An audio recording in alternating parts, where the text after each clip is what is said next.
Everybody, welcome to Ask Dr. Testosterone, starring Dr. George Antoulianos and brought to you by his huge book, The Bible of Bodybuilding 2, over 700 pages packed with everything you need to know about training, nutrition, supplementation, PED use, available on Amazon.com. And now, please welcome all the way from Athens, Greece, the good doctor, Dr. T. What's up, George? Good, Ron. Thank you. So let's move to the episode 216. Yeah, you got 260. Yeah, we're on the same number. Finally, I'm caught up with you. I'm usually like one behind or something. So this is a good one because I like when people write in questions for their parents because it shows they're really concerned instead of just themselves, me and my TRT and this and that. So this gentleman says, my mom had a stroke almost 3 years ago. She's 75 years old and she has hemiplegia, meaning she is paralyzed on the right side. Last MRI scan shows brain atrophy, and several doctors said she'll probably get dementia or Alzheimer's. She's already started to forget things and she's very sad and depressed.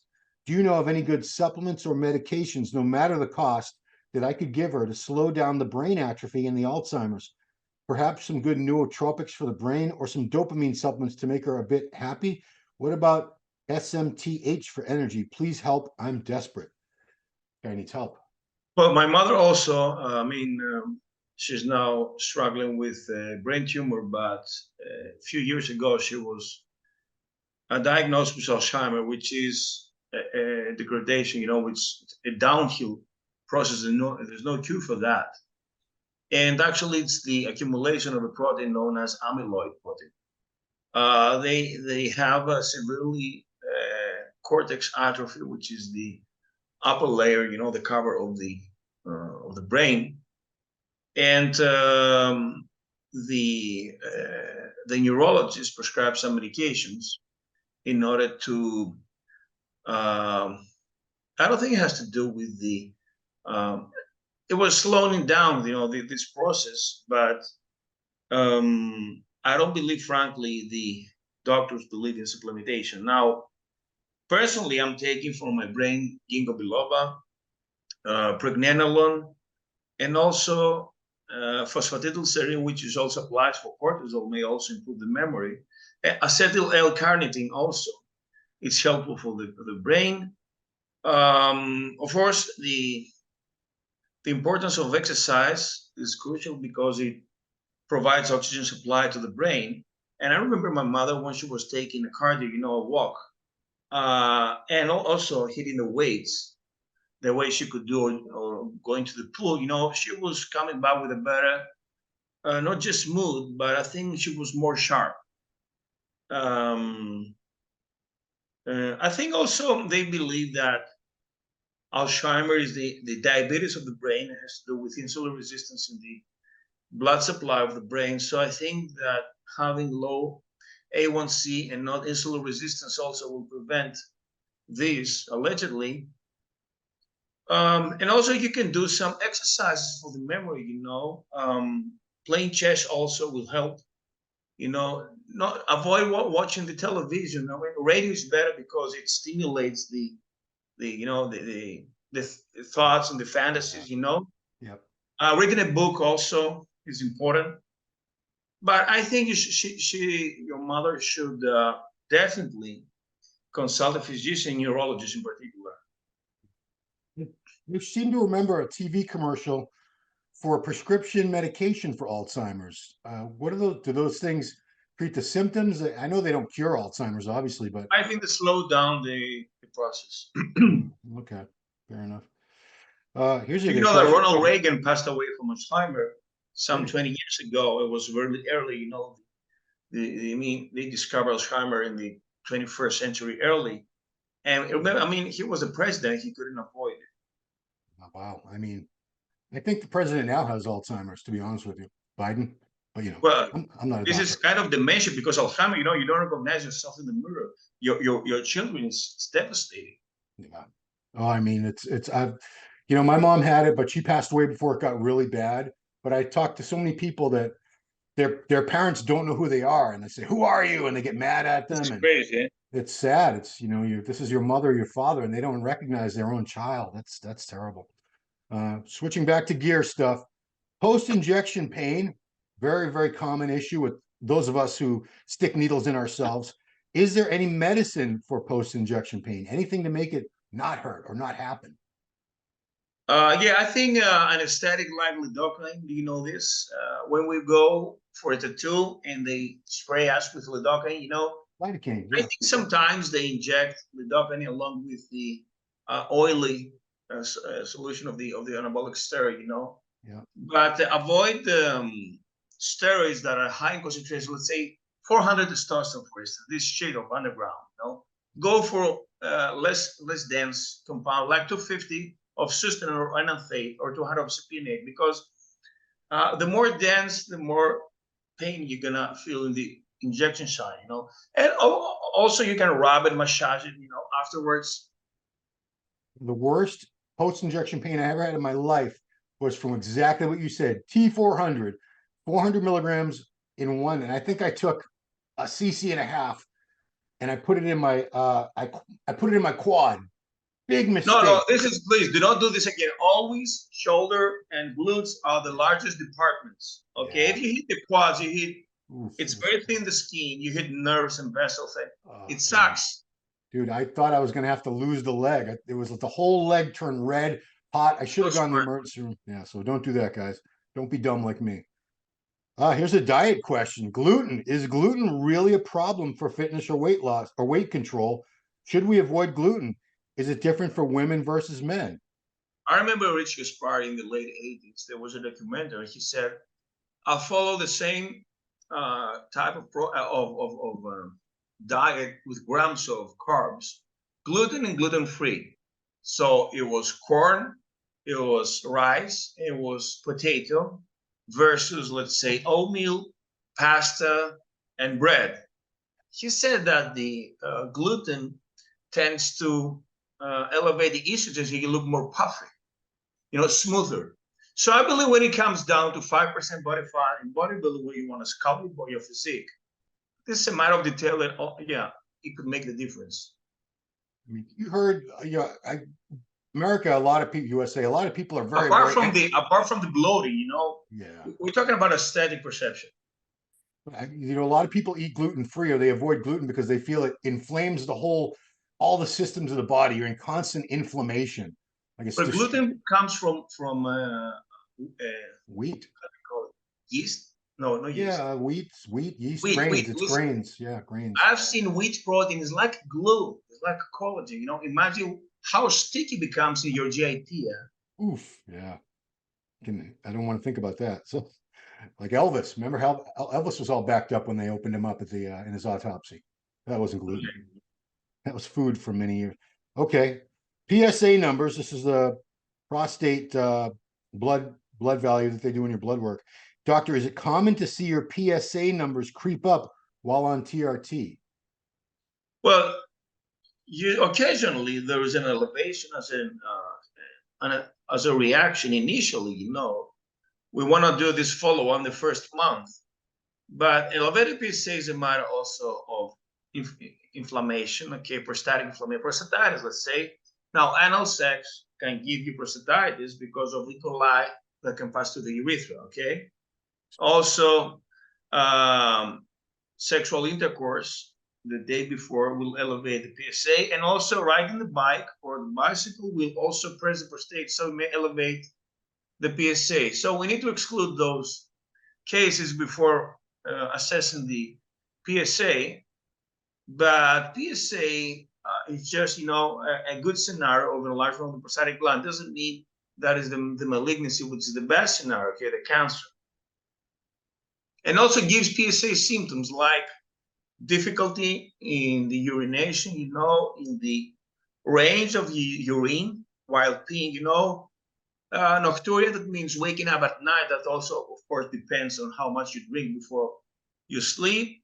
And starting the urination, it's a little bit difficult. And while ending the urination, you feel that your urethra is not completely empty.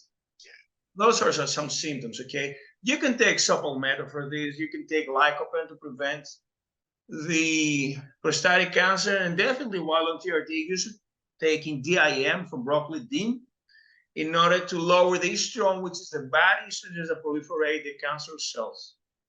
Okay, both men and women that are following HRT, they should take DIN instead of anastrozole, for instance. Blocking E1 is more important than lowering E2. Boy.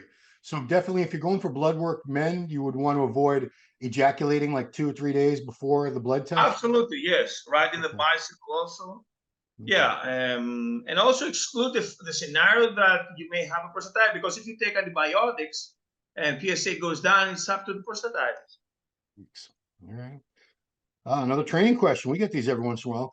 Abs, doctor. Can abs be trained every day, or do they need rest recovery like all the other skeletal muscles? I think abs, calves, and forearms, they have high resistance to lactate. You know, the same kind of more red muscle fibers that can be daily worked out. But the point is, abs, you need 15 to 20 reps and high. You know, I mean, when you do crunches, obviously you don't have resistance, but when you do with the rope, you know, that builds thick abs, then you should do at least, 20 reps. Wow, okay. While hanging from the, from Bar, yeah. the bar, yeah, low. The lower abs hits the lower abs, and the some of the thigh muscles like iliopsoas or rectus femoris. You know.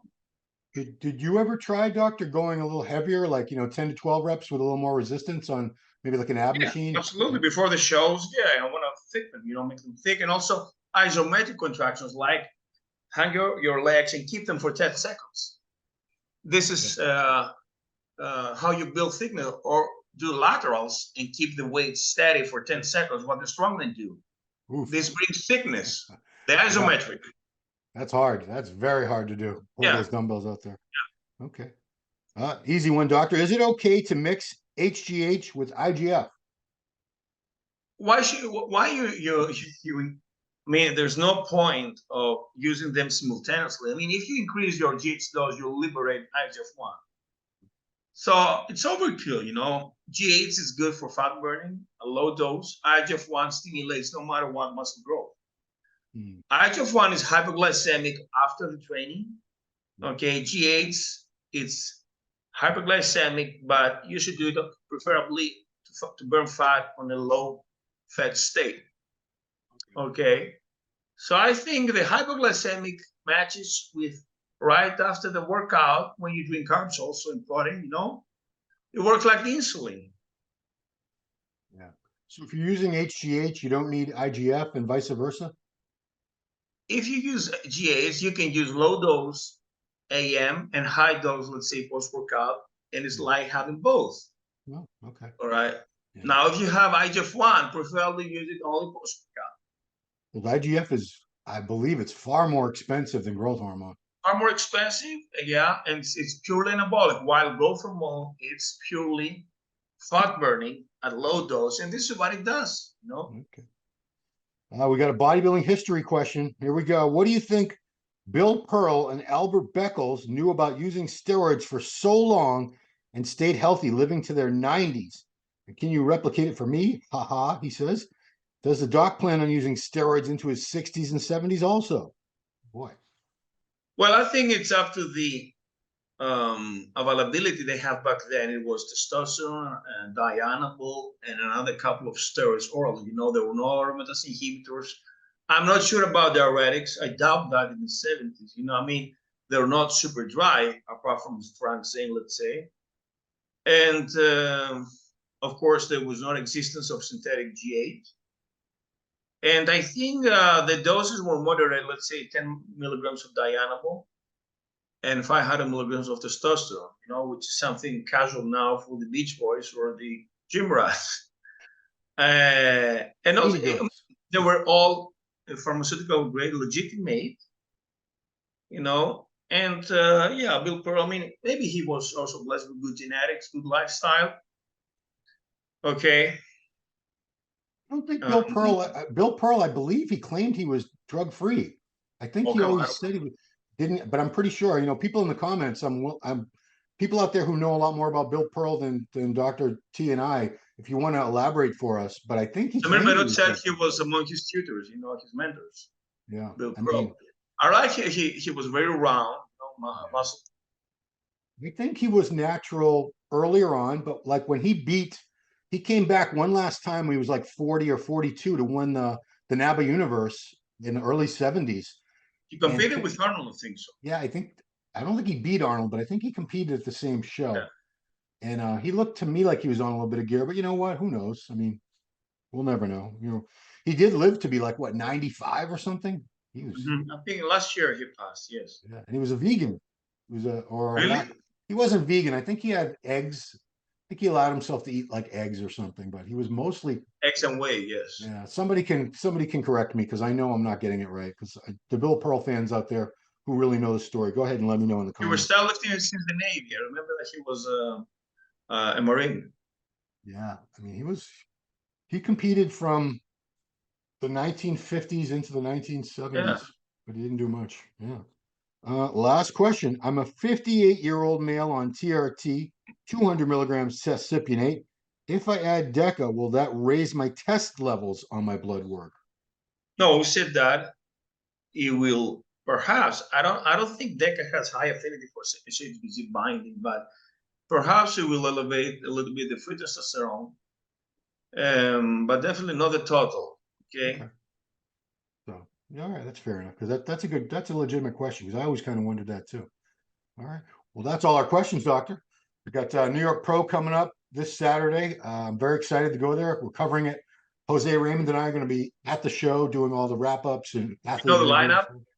If the list comes out, we're recording this guys on Monday morning at 8:30, and I think the list will be out like 3, 4, 5 this afternoon. Actually, I'm gonna check when we're done. It might be out now, but usually it comes out like later in the day. But yeah, I'm very curious to see who's in. Some I hope surprises. Sergio will be there. You know, Oh, please, please, Sergio, please. That'd be so great to see he looks Sergio. almost ready. You know, I mean, we're all so uh, curious to see Sergio again because he deserves the Olympia stage. Come Oh on. yeah, I mean, he's got to come back, start winning shows, get to the Olympia. You know, it's his destiny. He's the son of a legend, and he's trying to become a legend himself. Anyway, that's it, guys. If you like these videos, please hit the like button. Make sure you subscribe to the channel. Hit the notification bell. Share the videos on your social media if you would. And if you have questions for the doctor for next week, please leave them in the comments below. We'll get to them next week. Dr. George, thank you so much for taking the time. As always, sharing your knowledge and expertise with the people who need it the most all around the world here on YouTube. So that's it, guys. Thanks for watching another great episode of Ask Dr. Testosterone with Dr. George Tsouliados. We'll see you next time. Hey, did you like that video? Smash that like button, subscribe to MD, and please comment down below. Thanks for watching.